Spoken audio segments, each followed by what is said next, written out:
오늘의 이야기 안녕하십니까?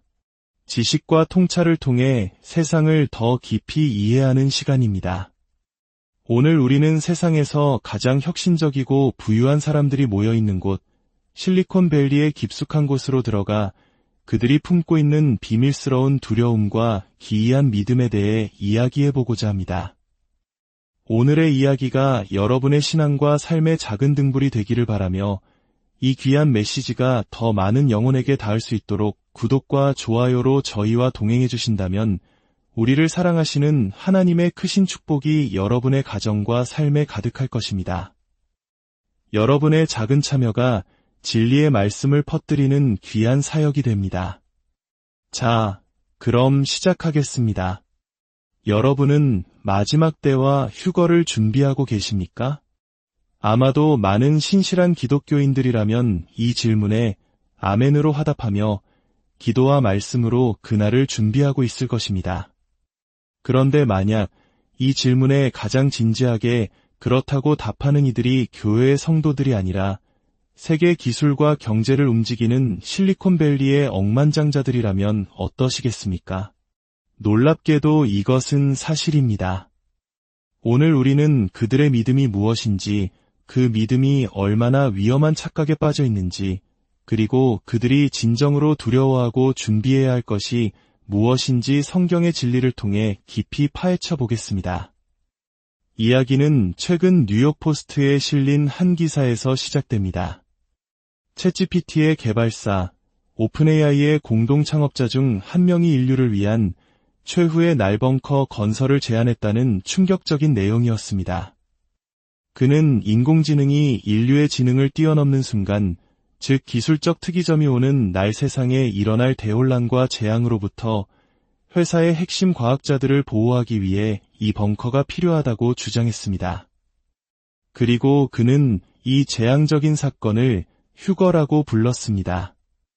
2023년 여름 오픈AI의 핵심 과학자들이 모인 회의에서 그는 이렇게 말했습니다. 일단 우리 모두 벙커로 들어가면 한 연구원이 혼란스러운 표정으로 그의 말을 끊었습니다. 죄송합니다만 벙커라고요. 그러자 그는 단호하게 답했습니다. 물론입니다. 우리는 인공일반지능을 출시하기 전에 반드시 벙커를 지을 겁니다. 그가 설명한 계획은 이랬습니다. 인간의 능력을 초월하는 지능, 즉 AGI가 세상에 공개되면 전 세계는 지정학적 대혼란에 빠지거나 강대국 간의 폭력적인 경쟁이 벌어질 것이라는 겁니다. 이 벙커는 바로 그 순간 오픈AI의 핵심 두뇌들을 보호하기 위한 피난처였습니다. 여기서 우리는 첫 번째 중대한 오류를 발견합니다. 그가 말하는 휴거와 성경이 말씀하시는 휴거는 완전히 다른 개념입니다. 그에게 휴거란 인공지능이 촉발하는 기술적 대재앙입니다.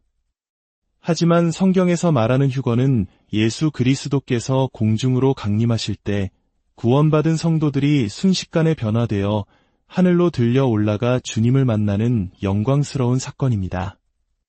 이것은 심판이 아닌 구원의 사건이며 기술이 아닌 하나님의 능력으로 이루어지는 일입니다. 그러나 오픈AI의 한 연구원은 이렇게 증언했습니다. 일리아 수츠케버를 포함한 일부 사람들은 AGI를 만드는 것이 말 그대로 휴거를 가져올 것이라고 굳게 믿고 있습니다. 이것이 바로 실리콘밸리의 심장부에서 벌어지고 있는 일입니다. 세계에서 가장 영향력 있는 기술 리더들이 성경의 거룩한 개념을 자신들의 세속적 욕망과 기술적 상상력으로 뒤섞어 기이한 신념 체계를 만들고 있는 것입니다. 성경은 이러한 현상에 대해 이미 오래전부터 우리에게 엄중히 경고해왔습니다. 디모데후서 4장 3절에서 4절은 이렇게 말씀합니다.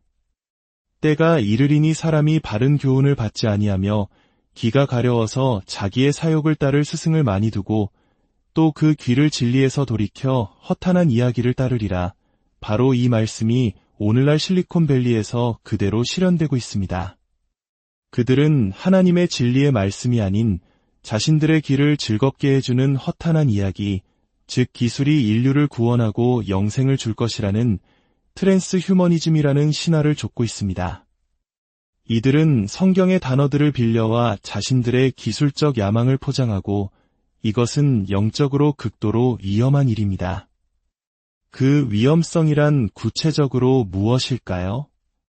만약 마지막 때에 나타날 적그리스도가 바로 이 왜곡된 성경 해석과 첨단 기술을 이용해 자신을 메시아로 선포한다면 어떻게 될까요?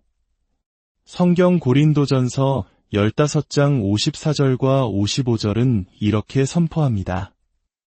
이 썩을 것이 썩지 아니함을 입고 이 죽을 것이 죽지 아니함을 입을 때에는 사망을 삼키고 이기리라고 기록된 말씀이 이루어지리라. 사망아 너의 승리가 어디 있느냐, 사망아 내가 쏘는 것이 어디 있느냐.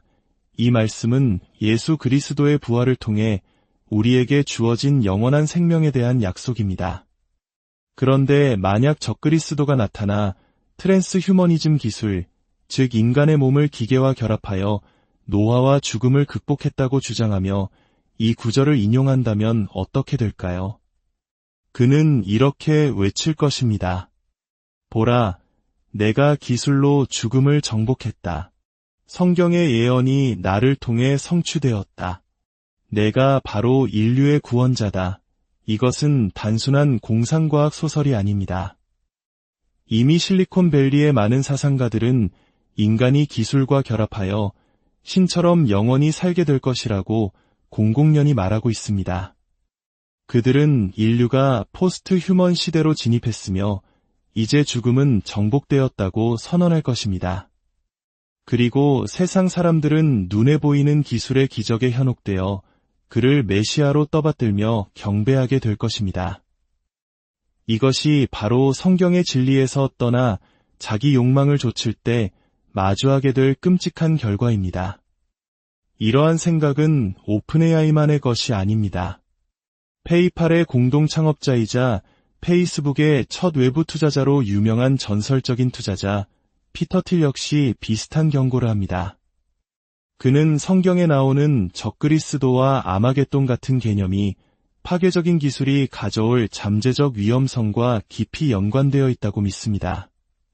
그는 적그리스도가 종말론적 파괴에 대한 사람들의 두려움을 이용하여 세계 단일 정부라는 해결책을 제시하며 등장할 것이라고 예측합니다. 그는 데살로니가전서 5장 3절, 그들이 평안하다, 안전하다 할 그때에 라는 말씀을 인용하며 적그리스도의 슬로건이 바로 평화와 안전이 될 것이라고 말했습니다. 핵전쟁이나 통제 불가능한 AI와 같은 절대적인 위협 앞에서 인류는 평화와 안전을 약속하는 강력한 지도자에게 모든 권력을 넘겨주게 될 것이라는 통찰입니다. 하지만 여기서 피터 틸 역시 중대한 오해를 하고 있습니다. 그는 아마겟돈을 할리우드 재난 영화처럼 해성 충돌이나 핵전쟁 같은 지구의 파멸로 이해하고 있습니다. 그러나 성경에서 아마겟돈은 재앙 그 자체가 아니라 적그리스도와 세상의 군대들이 백마를 타신 예수 그리스도와 그의 군대, 즉 하나님께 대항하여 싸우기 위해 모이는 장소입니다. 이것은 인류의 교만과 반역이 그 절정에 이르는 마지막 무대인 것입니다. 결국 실리콘밸리의 거물들은 자신들이 만들어낸 기술이 가져올 파국을 누구보다 잘 알고 있기에 그들 나름의 방식으로 마지막 때를 준비하고 있습니다. 지하 벙커를 짓고 식량을 비축하며 스스로를 보호할 방법을 찾고 있습니다. 하지만 그들은 완전히 잘못된 준비를 하고 있습니다. 그들은 잘못된 위협에 대비하고 있습니다. 그들이 진정으로 두려워하고 대비해야 할 위협은 인공지능도, 핵전쟁도, 세계 단일 정부도 아닙니다. 그것은 바로 거룩하신 하나님의 다가오는 심판입니다. 요한계시록 20장 15절은 분명히 말씀합니다. 누구든지 생명책에 기록되지 못한 자는 불못에 던져지더라. 이것이야말로 인류가 마주할 가장 크고 두려운 현실입니다. 거룩하신 하나님의 진노와 심판을 겪는 것은 그들이 상상하는 그 어떤 재앙보다도 훨씬 더 끔찍할 것입니다. 수백만 달러짜리 지하 벙커도 최첨단 기술도 막대한 재산도 그 심판을 피하게 할 수는 없습니다. 그렇다면 어떻게 우리의 이름이 그 생명책에 기록되게 할 수 있을까요? 어떻게 그 영원한 불못을 피할 수 있을까요? 성경은 우리 모두가 죄인이라고 말합니다. 우리는 모두 하나님의 완벽한 기준에 미치지 못하며 죄의 삭은 사망, 즉 하나님으로부터의 영원한 분리입니다. 이것이 우리 모두의 운명이었습니다. 하지만 여기 절망적인 소식 가운데 가장 위대한 기쁜 소식, 복음이 있습니다. 우리가 아직 죄인 되었을 때에 하나님께서 직접 인간의 몸을 입고 이 땅에 오셨습니다. 그분이 바로 예수 그리스도이십니다. 그분은 죄 없는 완벽한 삶을 사셨고 우리의 모든 죄를 대신하여 십자가에서 피 흘려 죽으셨습니다. 우리가 치러야 할 죄값을 그분이 대신 치르신 것입니다. 그리고 사흘 만에 죽음을 이기시고 부활하셨습니다. 이것이야말로 죽음에 대한 진정한 승리입니다. 트랜스휴머니즘이 약속하는 기술적 영생이 아니라 예수 그리스도를 믿는 믿음을 통해 주어지는 부활과 영원한 생명이야말로 고린도전서 15장의 예언에 대한 진정한 성취입니다. 그러므로 실리콘밸리의 지도자들이 진정으로 다가오는 위협을 준비하고 싶다면 그들이 해야 할 일은 벙커를 짓는 것이 아닙니다. 가장 먼저 해야 할 일은 십자가 앞에 무릎 꿇고 자신의 죄를 회개하며 예수 그리스도를 자신의 구주와 주인으로 영접하는 것입니다. 이것은 비단 그들만의 이야기가 아닙니다. 오늘 이 말씀을 듣는 우리 모두에게 해당되는 이야기입니다. 세상의 혼란과 불확실성 속에서 우리의 진정한 피난처는 지하 벙커가 아니라 오직 예수 그리스도 한 분뿐입니다. 물론 미래의 어려움을 대비해 식량을 준비하고 지혜롭게 대처하는 것은 필요할 수 있습니다. 하지만 우리의 최우선 순위는 하나님과의 올바른 관계를 맺는 것이어야 합니다. 당신의 이름이 하늘의 생명책에 기록되어 있는지 확인하는 것이 그 어떤 준비보다 중요합니다. 오늘 이 말씀을 듣는 모든 분들의 마음에 예수 그리스도의 평강이 가득하기를, 그리고 여러분의 이름이 하늘의 생명책에 선명히 기록되기를 간절히 기도합니다. 썩어 없어질 세상의 것을 의지하지 않고 영원한 하나님의 나라를 소망하며 믿음으로 승리하는 저와 여러분이 되기를 주님의 이름으로 축복합니다. 지금까지 함께 해주셔서 감사합니다.